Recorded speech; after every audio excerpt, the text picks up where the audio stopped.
What's going on with y'all, man? Hope y'all out there taking care of yourself. Hoping you know, dodging them hooks because they out there, bruh. They out there. Trust and believe they out there. Today I'm gonna, tell a story where as though I got arrested for a strong arm robbery that I committed when I was 15 years old. So I used to live in Calvert County. That's where I'm from. At a place called Stamper Court, but we called it Babytown, right? It was Babytown. So used to live in Babytown. I lived up there for about a year or two, I believe. Me, my mom, my brother Ty, and my brother Dre. I think he had came and stayed with us for a little while too. But so Babytown is a neighborhood, right? So you got townhouses on the one side and you got townhouses on the another side. And it was just one row of townhouses on each side, and then you had a dead end. So again, I'm 15 years old. I'm green as a golf course, right? And I always hung around older people, right? So, and I was also easily influenced. You know what I'm saying? Easily influenced back then.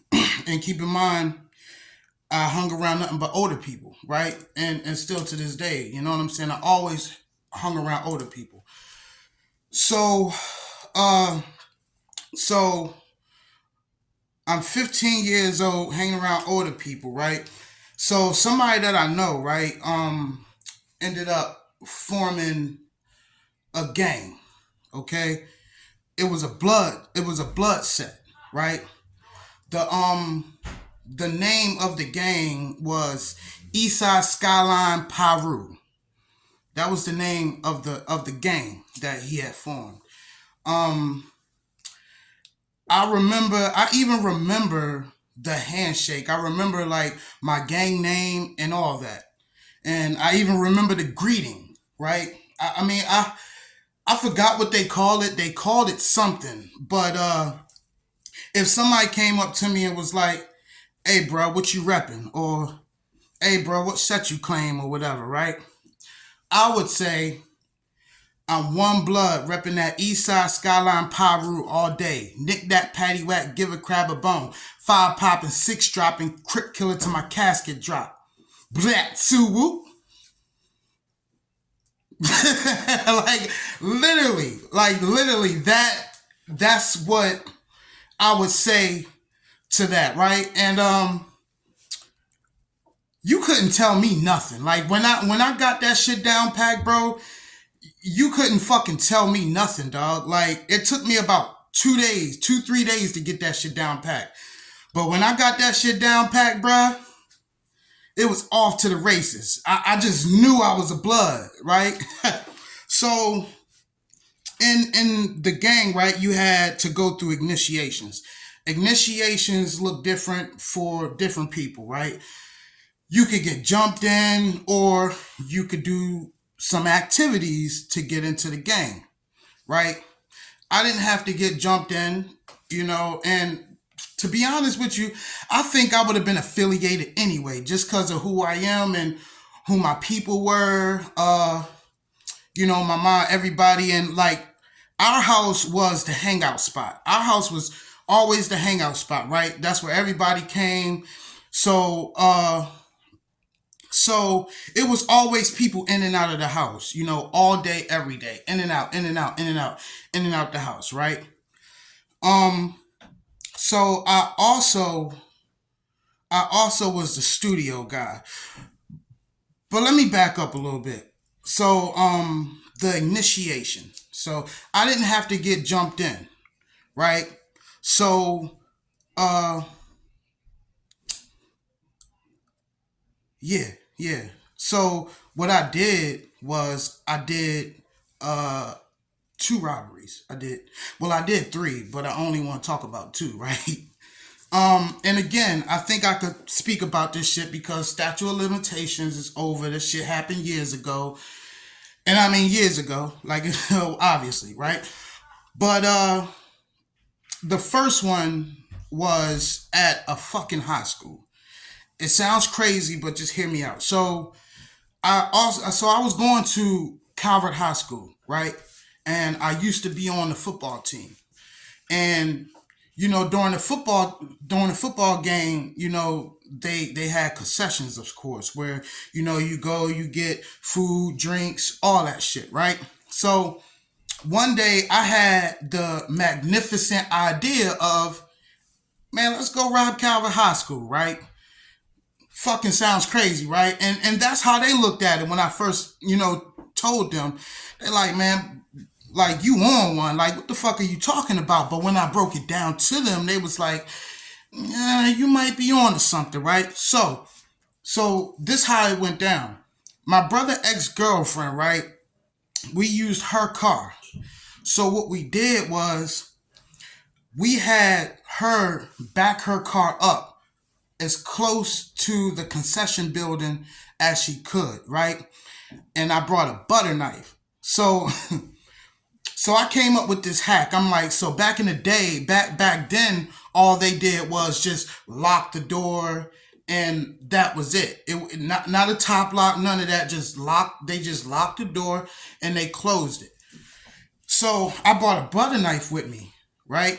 So we popped the lock, right? We popped the lock and we went in there and we damn near wiped their asses out. Okay. When we got back to the house, we had cases on cases of sodas. We had fucking all kinds of shit.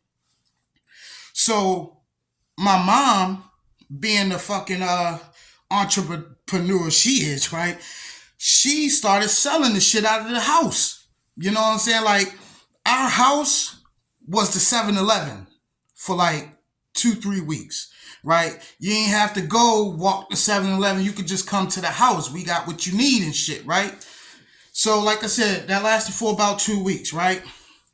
So back to the whole studio thing. This is why I'm bringing that in. Even back then, our house was the studio house, right? But back then, we had this old ass laptop. You know what I'm saying? And the shit was terrible. Anyway, but we had this old ass laptop, right?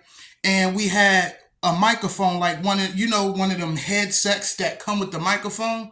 Well, that's what we use. But instead of using the headset, we kind of like hung the headset over something, right? So the microphone part was hanging down. It was hanging down, right? And so it was hanging down, and I tied a red bandana around the microphone part. So this specific night that the robbery happened, right? I'm in the house and I'm recording. I remember recording, and my mom's boyfriend at the time runs in. It's like 9 o'clock at night. So he runs in the house, right? And he's like, Coach. I'm like, yo. He's like, yo, grab that bandana and tie it around your face. I'm like, for what? Like, for what? He was like, just do it. So I untied the bandana, I tied it around my face, right? And he's like, so we got this dude outside. And we finna rob him, right? This is what he telling me. I'm 15. So I'm like, I bet, I want to impress all the older people and, show them that I'm down and shit, right? So he like, we finna rob this dude outside.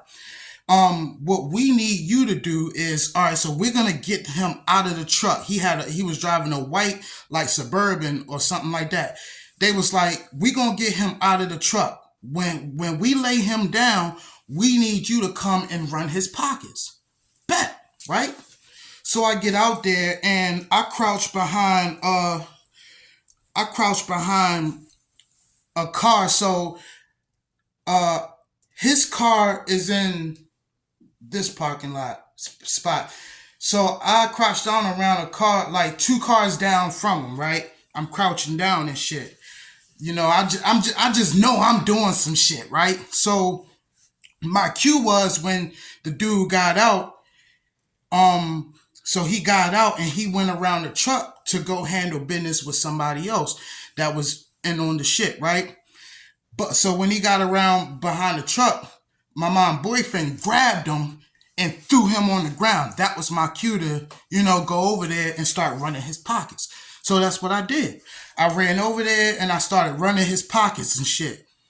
In the process of me running his pockets, I hear, yo, Coates. Keep in mind, there's a lot of people outside. So all I hear is, yo, Coates. And I'm like, yo, what's up? Right? I'm like, yo, what's up? And so I get everything out of his pockets. I give it to my mom boyfriend and shit. Keep in mind, I didn't get nothing but jail time out of this situation. I didn't get a quarter, a penny, a dime, 2.5 cents, none of that shit, right? I just got fucking jail time, right? Later on.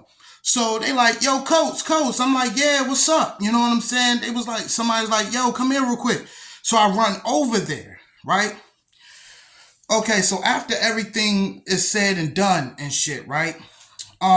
So like 2 days go by and me and my brothers used to work at this telemarketing company called Gutter Covers, right? Gutter Covers. We were, like I said, telemarketers and shit. So we left early in the morning to get there. So like 2 days later, we going outside to get ready to go to work, and these state troopers pull up and shit, right? These state troopers pull up and they get out the car and they like, are you Kevin Coates? I'm like, yeah, that's my name. They asked if my mom was home and everything. So I went and got my mom and shit. So before I go continue with that, I'm on probation, right? Before the robbery happened, I was on probation for like some weed or something like, yeah, for like a drug charge. And my probation officer, yo, big ups to my probation officer, Sean Ronhart. Yo, that's my man's, my man's pots and pans, yo. Like, yo looked out for me. That was probably the best fucking PO I've ever fucking had, right? And I ain't have many probations of officers and shit, but he was the realest one, right? So shout out to Sean Ronhart, man. That's salute to Sean Ronhart. So the state troopers pull up. They like, are you Kevin Coates? I'm like, yeah. They was like, is your mom home? I went and got my mom and shit. So they told my mom, they was like, so your son has to go and check in with his probation officer as soon as possible, right? Which was weird because why didn't my probation officer just reach out to my mother to begin with, right? So it was weird anyway, right? But anyway, so we go to work, we come home. The next day, me and my mom go into we go into the probation officer for juveniles, because that's why I went and see my probation officer. So we go in there, right? This is how flim-flammery and skullduggery the police is. So we go in that motherfucker, right? And we get to the receptionist's office or whatever. We're talking to the clerk or whatever, right? My mom's like, my son, so a couple state troopers had just told us that my son had to come and see his probation officer as soon as possible. So she goes to the back. Then she comes back. She's like, okay, have a seat. We'll call you in the back. We have a seat. They call us back there, right? I didn't even make it to my probation officer's office. I don't even think he even knew about this at thus far. So when we go back there, right, they stopped us at the desk to like do some type of paperwork or something like that. Then they're like, okay, we'll just go back out in the waiting room and have a seat. We'll call you back. When me and my mom walked back out of the door, there were two detectives out there standing there. They're like, are you Kevin Coates? I'm like, yes, sir, I am. And they look at my mom. They're like, son, your son your son's name has been brought up in a situation and we need to speak to him down at the station. And they were like, do you, and he was like, do you mind riding with my partner and following us down there? So I'm not thinking nothing of the situation. I'm like, what the fuck did I do type of deal? Like, I come to see my probation officer and you guys are taking me to a fucking police station? What the fuck is going on? So we get to the police station and they walk me upstairs and sit me into this interrogation room. They never let my motherfucking mom come up there with me, which was bullshit. She should have been up there with me. They should have let my mom come up there with me, but they didn't. So I'm up there. They had me up there for like 3.5, 4 hours interrogating me like fucking hard as shit, right? So I'm like, so they're like, all right, so where were you the night the incident happened? And I'm like, oh, I was at work. I gave them my work information and my work's number and shit. So they like, all right, well, we're going to call your employer to see if you were there to check on your alibi or whatever. Keep in mind, I'm green as a golf course, 15. I don't know nothing about all this shit. So while they're gone, right, check this out. While they're gone, I'm listening, right, I'm listening, and I'm like, yo, I know that voice, yo. I know that voice. And then it dawned on me, that's my fucking sister beside me. Like, so I'm like, yo, Tiff, yo. She like, Coates. I'm like, yo, what the fuck you doing here? She like, what the fuck you doing here? I'm like, yo, they got me over here talking about some strong arm robbery and da da da da da whoop-de whoop. That was fucking crazy, right? I still didn't find out why she was over there, but anyway. So she ended up leaving and shit. So maybe 30 minutes after that, they come back in. They're like, we called your employer and they said you weren't there and they're not interested in your return, right? So I'm like, listen, man, okay, I did it. But I'm only here for what I did. I'm only here for me. Like, I'm not giving up nobody else's name and shit, right? And I didn't, right? So they're like, all right, well, do you understand, like what you're charged with, da da da da? I'm like, yeah. Me being green, I'm thinking I'm about to go back home. Like, so I'm like, all right, so can I go back home and shit? You're not going back home, sir. Okay? We're taking you to Cheltenham. They took me to fucking Boys Village, Cheltenham and shit, right? Out bumfuck Egypt somewhere, right? So I got 1.5 years for that bullshit, bro. 1.5 years for that bullshit. You know what I'm saying? And thank God they didn't find out about all the other shit we did. You know what I'm saying? Like they just got me with that one. But also the two detectives, one of the detectives that fucking locked me up for that is the same detective that took the case of the robbery that happened at my house in the beach. Same fucking detective, right? So, man, bro. So, I mean, bro, I say that to say, man, keep your kids close, man. You know what I'm saying? Like, especially when they're young, you know what I'm saying? And they're very vulnerable. You know what I'm saying? Easily influenced, man. You know what I'm saying? You don't want to be like my mom in that situation. I can only imagine how she felt. You know what I'm saying? I can only imagine how she felt knowing that her youngest son is finna go to jail. And she not knowing, the outcome, she could have thought that I was about to get 5-10 years. I was scared. You know what I'm saying? It's my first time going to jail and shit like that. But luckily, like I said, I was a juvenile. So I say all that to say, man, keep your fucking kids close, man. Just monitor everything they do, man. You know what I'm saying? And, yeah, bro. Yeah. Duck them hooks out there, bro, because they coming, man. Life is going to throw you some fucking hooks. And they come in all shapes, sizes, and all that. You gotta watch out for the fucking larceny and the flammery and the skullduggery and the tomfoolery. All that bullshit. All that bullshit. All that bullshit. You feel me? So duck them hooks. You know what I'm saying?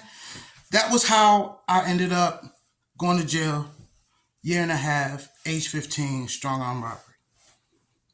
Y'all take care of yourself.